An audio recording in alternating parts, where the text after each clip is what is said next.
یکی را دوست می دارم، یکی را دوست می دارم، ولی افسوس او هرگز نمی داند. نگاهش می کنم شاید بخواند از نگاه من که او را دوست می دارم، ولی افسوس او هرگز نگاهم را نمی خواند. به برگ گل نوشتم من تو را من دوست می دارم، ولی افسوس او گل را به زلف کودکی آویخت تا او را بخنداند.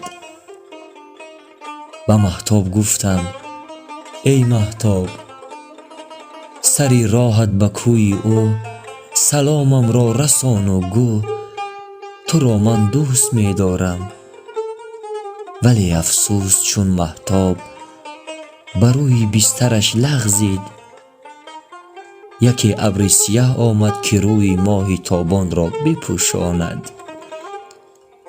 صبا را دیدم و گفتم صبا دستم به دامانت، بگو از من به دلدارم تو را من دوست می دارم، ولی افسوس ز ابر تیره برقی جست که قاصد را میان ره بسوزاند.